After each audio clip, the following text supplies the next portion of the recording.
Well, welcome back to the street, Mike. You know who we're looking for? We're on the street. We had our guest here, a very special guest. He took our views from just hundreds to thousands. And you know, been weeks and we're missing him. But I'm about to find him. I know he's somewhere here on the street, so I'm gonna find him so that we can continue from where we stopped. You know, the guests I always have in here that excite the show the whole time is coming back. So keep watching, keep locked, and if you haven't subscribed, if you haven't been part of this journey, please make sure you do so. So let's jump in and find our guest. Keep watching.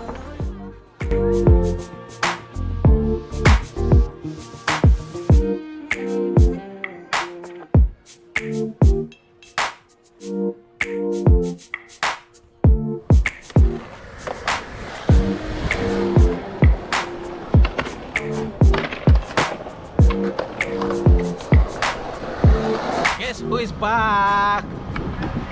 My name is Salim Banga Salim, aka Jarim Sean. Yeah, I want to tell you my final journey to coming back to Europe again and telling you what really happened to me. That at first I got stuck in Uganda, but finally I could say Alhamdulillah, God is great. I came back to Europe. Well, as you can see on the background, caught up with him. He's right here. Woo! Yes, bro. We've been looking for you. We've been looking for you, and you know, we're gonna see this smile back again on Shoot Mike. I'm back. You know, I'm getting busy one of these days. I'm chasing that bag. I'm still looking for money, you know. I'm looking for a better life. So when I have the opportunity to work in Denmark, so I have to really work. So nowadays I've been really busy, like working, you know. I'm always working, so I'm a little bit tired. But, you know, we can share some little Yes. here and there. Welcome back.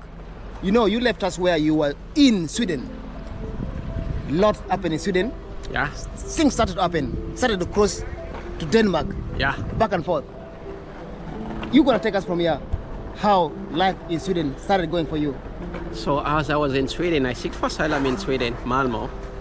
So when I seek for asylum, I started making friends.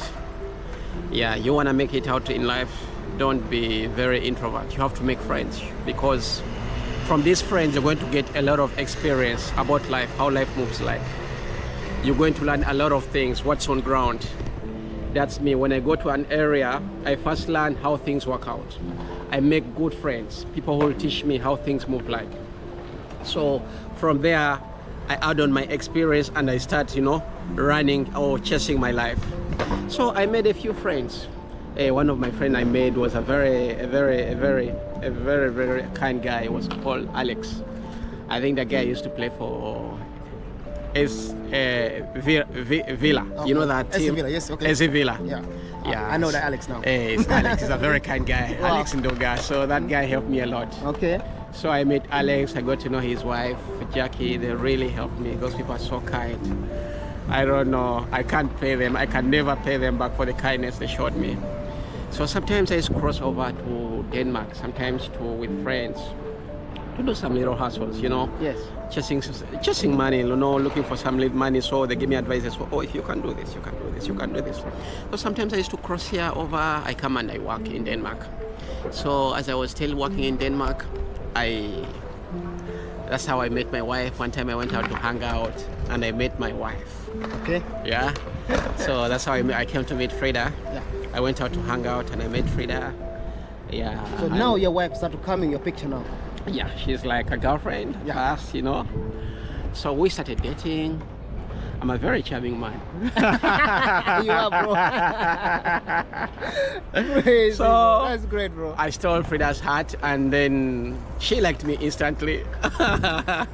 So when she liked me, Yes. I was a lucky man as well, I can say. Yeah. I was very lucky to find her because she's a very beautiful woman. So I found her and she really believed in me. She believed in everything about me. I told her about my story, about everything, how I'm chasing life, and she believed in me. I was very, very lucky to find such a beautiful woman. So when I found her, I told her, I was very open to her. I told her, you know, I'm here, but no, I'm illegal. I don't have documentation. So she told me, don't worry, everything will be fine. You know, Wow. she told me, don't worry, you don't have to worry. Yeah, so that's how we kept on building a relationship. We built a relationship. So she was living in an apartment. I reached a time I was paying for an apartment somewhere. Then That was in Sweden, yeah? For you were paying apartment in Sweden? No. Okay, there's something maybe I jumped out. Reached a time I couldn't go back to Sweden. I was tired of crossing the border every day I'm crossing the border. Yes. From here I crossed the border to Malmo here. Yeah, so a friend of mine took me in and gave me a place to stay for like 2 weeks. In Copenhagen? In Copenhagen. A friend of mine was staying in Kastrup. That friend of mine is called Solomon. So I was still staying with Solomon. Then another friend of mine came in. He had a place to rent. It's called Peter Kato, Outlook DK. So I started staying with Outlook DK. Yeah. From Solomon to Outlook DK. He's a designer, so shout out to Outlook DK. Yeah, exactly. And also Solomon. These are very kind guys. These guys became my friends and they helped me. So what happened when they helped me, again, from Solomon I went to Peter Kato. I was having some place to rent there with him. So he was a very kind guy. These guys were teaching me how life is happening in Europe. You know, European life is so different from where I've been living, like South Africa and Uganda. It's so different. different topic, different subject. Very, yeah. Life is so different in Europe. Yeah. So these guys were teaching me the street life, how I can live, how I can survive. So actually, even on the night when I met Frida, I was with Peter Kato. We had gone out, you know, to hang out, you know, one of those winter days, you know. Yeah, so That must be around December. it must have been December, exactly. Winter days. Was I crossed from Sweden, it was 15th December, and I said, oh, I should live in Denmark. But you know what, I don't know, it was maybe God was telling me, go to Denmark, your future is in Denmark. That's where the promised land is. I didn't know, but God was telling me, go there.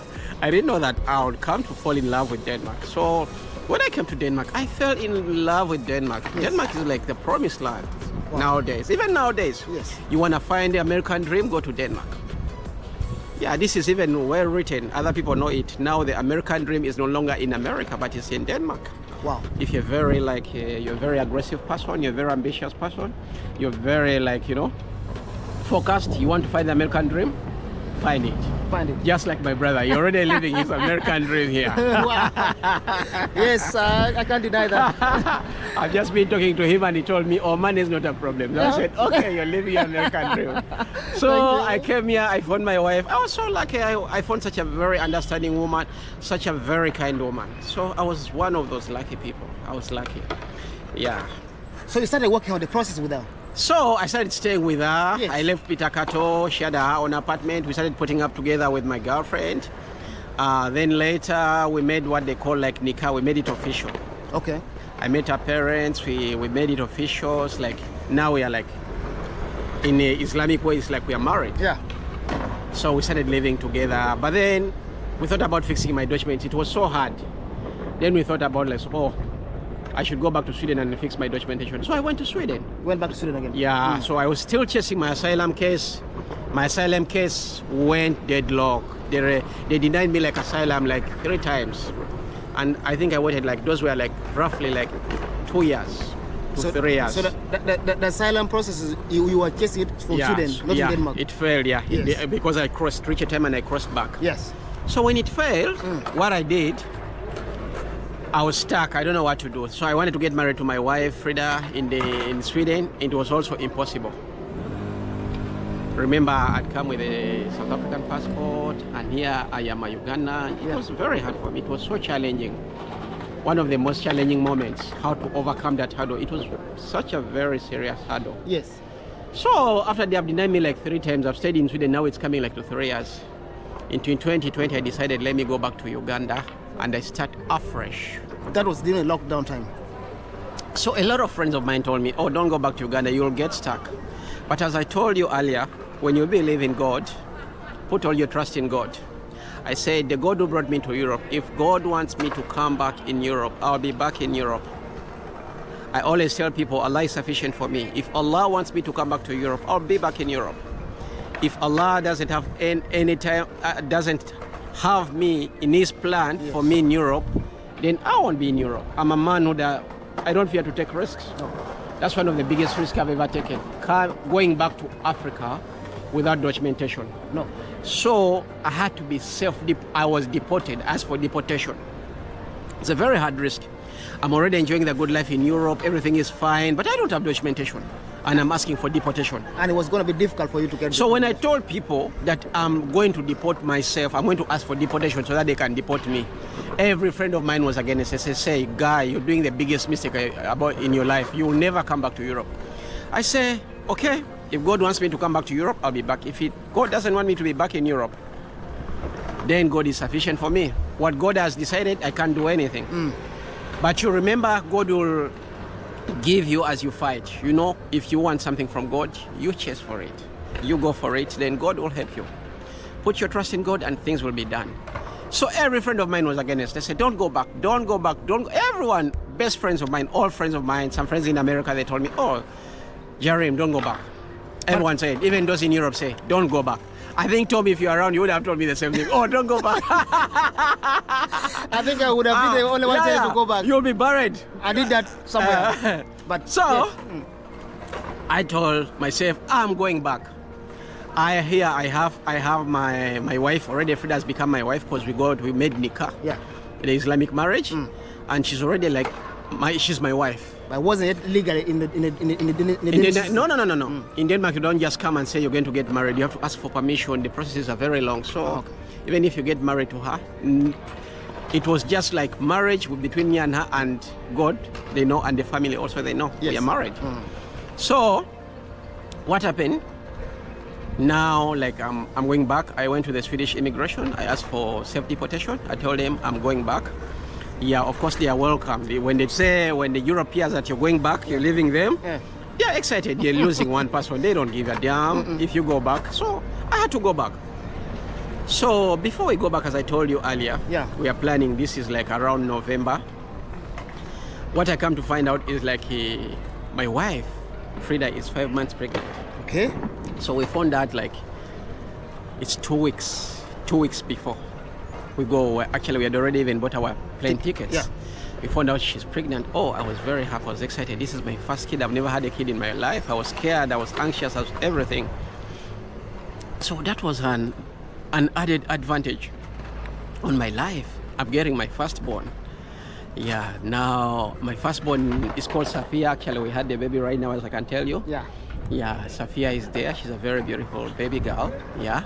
So we went back to Uganda, and when we reached Uganda, you went with the wife to Uganda. She's pregnant. After finding out she was pregnant, even. Yeah, we went to Uganda. Okay. The Swedish immigration, they deported me, and I went back to Uganda. So when I went to Uganda, I already had an A+, which I had. Like my wife is already pregnant. So when we stayed in Uganda, like for 2 months to 3 months, Frida was her due date was coming soon. Yeah. And like stipulated by the UN laws, the United Nations laws, you're supposed to escort your wife when she's going to give birth in her own country. Okay. So I was very sure and I was very certain I'm coming back to Denmark. So me and my wife started up arranging the necessary documentation to go and apply so that I can come back to Denmark. So I didn't tell you this when we came to the Uganda, we officially got married with Frida. So you married again? Yeah, and I started up a business, and I built up something in Uganda. And like so I'm in Uganda. Yeah. I'm already married to my wife, and she's expecting. So as I told you, stipulated by the UN laws, I'm supposed to escort my wife to go give birth in Europe. So I got a new passport in my original name, Lubanga Salim. I made everything, and I went to ask for a visa with my wife at the VCF in Kololo. I went there. Do you know what happened? No. The Danish embassy, they denied me a visa. Okay. They denied it from Uganda? They denied me a visa. I'm married. I have a wife. I'm married to her. She's expecting a baby, and I'm supposed to export it to. So when they denied me, but you said somewhere that by UN law, you are allowed to do something. That is it. Yeah. By the UN law, I have the right to escort my wife when she's going to give birth. It's a right. So they didn't respect my right. The Danish embassy didn't respect my right, and they don't give a damn. So I made an appeal. They still denied me. They say, "Oh, since you've ever sought for asylum in Europe, when we give you this visa, we are very certain you won't come back." I had nothing to do. I'm a Ugandan, so I don't have so much rights. No. Yeah, you know the Danish. When it comes to Danish immigration, they have the toughest rules in the world. Sometimes their rules are so unfair. So when they denied me a visa, I was so down, I was so broken. So I wasn't like gonna witness the birth of my child, which was very hard for me. So they denied me the first time, and the second time I also went. We applied. My wife couldn't wait for that. She had to travel because like they can't allow her on the plane. 1 month period, like to giving birth. So she couldn't be allowed. Okay. So she had to go in. She said she had to leave me in Uganda. When she left me in Uganda, I was waiting for those people to answer me so that I can go join her. So the result came back and they had denied me a visa. For the second time again? They denied me a visa for the second time. The Danish embassy, they denied me a visa for the second time. They said, oh, Mr. Lubanga, we won't give you a visa. And I was stuck. So I had no plan to do. I had nothing to do. But as I told you, when they denied me a visa, like I started planning. Like I'm a man who always plans. So what is next now? So I was thinking about relocating to a different country. Maybe I wanted to relocate because in Europe I'd already seek for asylum in Europe and they had refused me. I said, will Europe ever give me a visa? I became hopeless. Trying to confirm what people were saying. Yeah. So now I'm listening to those voices who told me earlier, don't leave, they will never give you a visa again. No. I'm listening to them. Now it's coming back to me. It's echoing in my ears.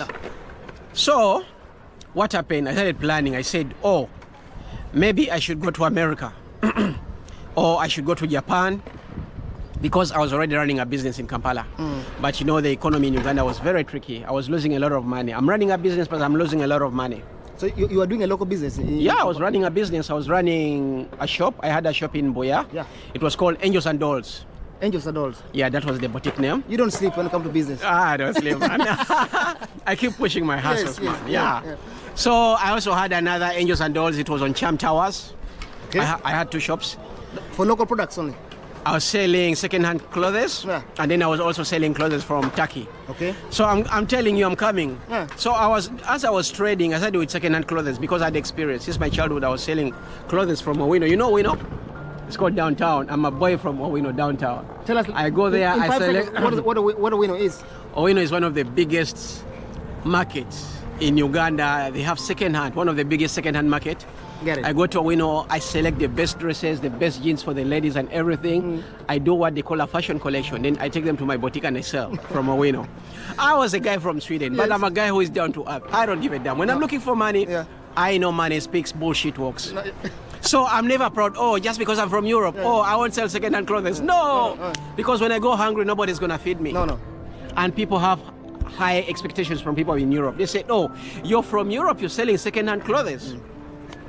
I told them, people don't know money. Money is money. Money is money. Money is money. That's money.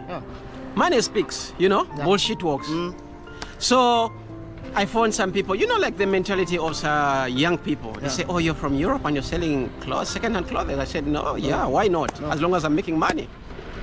Because when I went to Uganda, like I made an investment. I built like a little complex. Okay. It cost me like around like some good money. Yeah, some good money. Very good money. Don't say the figure, they'll rob you, man. Okay. Okay. That's great. So I built a complex. That's the one I was using for my first shop. Okay. Then when I was making good money, then I opened up a second shop. So to open up the second shop, I had to travel to Istanbul. So I used to go to Istanbul, get some nice clothes from Istanbul. Then I take them to Kampala and I sell. Yeah. So that's how I was running my life. But then I'm now stuck. My wife has given birth. She's in Europe. She's alone. She wants to be with me. And there's no way I can come back to Europe. I'm stuck in Uganda. Yeah. Actually, I said 2 years in Uganda. Wow. So I was contemplating. I'll say maybe I should go to Japan. My wife will find me in Japan. Maybe I should go to America. My wife will find me in America. Maybe I should try Canada. My wife will find me in Canada. So I started building what they call a travel history. I'm experienced when it comes to traveling. Yes. I know what is needed to get a visa. So I started building what they call a travel history. So I traveled to Istanbul several times. I got some visas for certain countries and I put them in my passport. Okay. But then later I realized it won't pay. So later on, me and my wife, we discovered a loophole. There's what they call the European Union. The Europe is under what they call the European Union. Yes, that's interesting. So in the European Union, there are certain laws which govern European people, which are general, like you could see the East African community. Yeah. But the East African people have certain laws which apply to all East Africans, not Ugandans as Ugandans. No. So what does this law say? This law says that, like, as a European citizen, you have a right to go to another country and seek for a visa for your spouse. And that visa, when you seek for it, as long as you have certain procedures you've gone through, it's a must, they must give you that visa. So now, in this scenario, your wife is a citizen of Europe. So my wife is a citizen of Europe. Yeah. So what she did, we got an apartment in Germany. That's why I've told you I've stayed in Germany before. For the second time, I went to live in Germany. Yes. So we went and got an apartment in a city called Flensburg. It's a border town. Yes. In Flensburg, we got an apartment. My wife got an apartment. When you got an apartment, then we applied for what they call a family reunification. Family reunification. A family reunification is a visa that entitles me to go back and live with my family. I already have a kid and I have a wife. So we got this apartment. We got this apartment in Germany. You applied for the visa in Uganda, right? Yeah, the visa you apply through the German embassy. German embassy in Uganda. So I could go to any country. I could go even to Sweden, as long as it's outside Denmark. I could go to Netherlands, I could go to Switzerland, I could go to any country. But what happened here? So what happens here, we are using the European laws. The European laws apply when you're outside of the country you're born in. I'm giving an example about the East African laws, or about the East African laws or the East African community. If you're outside of Uganda, those laws will apply. So what we needed to do, we needed to get an apartment anywhere. Could have gotten it in Netherlands, Switzerland, Norway, Sweden, anywhere. So we went for the nearest, which was Germany. We went to Germany and got an apartment. Yes. Got an apartment in Germany. After having got an apartment in Germany, you're supposed to get an apartment. When you got an apartment, then we have applied for the visa, the family reunification visa. It takes like 3 months. 3 months for that visa? To process it. Okay. So they processed that visa. I applied for that visa and my wife. So when you applied for that visa, I was there like in the end of last year, around 28th, and I was given like a phone call and they told me, oh, Salem, we have given you a visa. That was last year? Last year also, I was very happy. Wow. I'm telling you. Wow. God has answered my dreams again. That's what I tell you about believing in God. Believe in God and play your cards right. Just be yourself, believe in God and play your cards right. So you got things will always work out. You got this visa from Uganda? Exactly. After 3 months of application? Yeah. You were let back. After having stayed in Uganda for 2 years, actually a lot of people thought I was stuck in Uganda. You were not let back directly in Denmark. You were let back in Germany. German. I came back to Europe using the European laws. Yes. Because the Danish people, they didn't need a visa. So when I reached in Germany, I stayed there, we lived a family life. Then after, I applied for documentation in Denmark. In Denmark. Because once you get the family reunification visa, Yes. Now you can apply for residence permit in any European country you want to live in. My wife is Danish, so we wanted to live in Denmark, the land of milk and honey. So that is how you got back to Denmark. Wow. We came back to Denmark after having lived in, when I arrived, I went to Flensburg. Yeah. I traveled on the 31st. We are in 2023. 2023.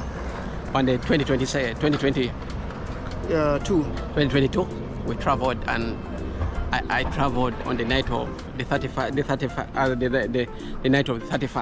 December. Wow. Because I got my visa on the 28th. So since then you never been back to Uganda? Yeah, I've just come to Europe. I'm fresh now. I'm trying to chase the bag. It's just the bag. I'm chasing the money. I'm looking for the money. I'm looking for the good life. Wow, this is exciting. We can laugh about it now. Yeah, but it was something. Do you know how far I've come? The journey has been long. Remember, we started this journey by going to South Africa using the bus. The first video we made. 2011. That's when the journey started. Yeah, almost. I'm telling you, how many years? 10 years of solid chase for the dream. They say good things come to people who wait. You want good things in life, you have to wait. Nowadays, I meet a lot of young people and they want things to really run fast. No, things take time. As long as you have to trust in God and focus. Good things take time. Good things take time. Exactly. Thank you so much, And bro. they come to people who wait. You are the example of that good thing that takes time. Exactly. Your story is very inspiring. I can't get enough of you. I'm always here to have you back telling us more stories. This was the part that people been waiting for. Yeah, but it was a miracle coming back. True to miracle. Europe. I was stuck in Africa, remember, for the last time. 2 years I stayed in Uganda. But and I'm stuck. your story is also inspirational but also educational, because people who may be stuck and have this kind of advantages of reunifying with their families, you can check through these processes. Yeah. Maybe you are back in Africa and you're stuck, but you have a family here. In Europe. Yes. So listen to this story carefully, because it's a kind of information that... And a few people know about those laws, by the way. Yes. So we have been advising a lot of our friends. Me and my wife have been advising a lot of people. Yes. Using these laws because people, they don't know about them. They don't know. Exactly. So thank you so much, and your last word to the community of Street Mike. I don't know. I can tell them like if you're there, you're looking for a good life, or you wanna go to Europe. Things are never easy. You have to be very patient. You have to lay your strategies. When you come to Europe, you start life at zero. You as an African, it's never easy for you. You don't have any right here. It's very hard to get documentation. But let me tell you something. You have to put your trust in God and play your cards right. Yeah. Good things come to people who wait, people who put their trust in God. So if you're there, you're looking for good things in life, please put in a lot of effort. Be patient. Trust in God. That's my magic. Thank you so much. That was a beautiful ending. Trust in God. Good things come to those who wait. He has always been keeping the same message, no matter what. Got the greatest attitude possible. So, thank you so much for watching to the end of this episode. Please, if you have liked, shared, and commented, the next thing I'm asking you, go on the Play Store, App Store, and check out with Connector mobile application. Connector mobile application is our sole supporter in these processes of creating you the stories of the street. So thank you so much, and see you in the next episode. Bye-bye.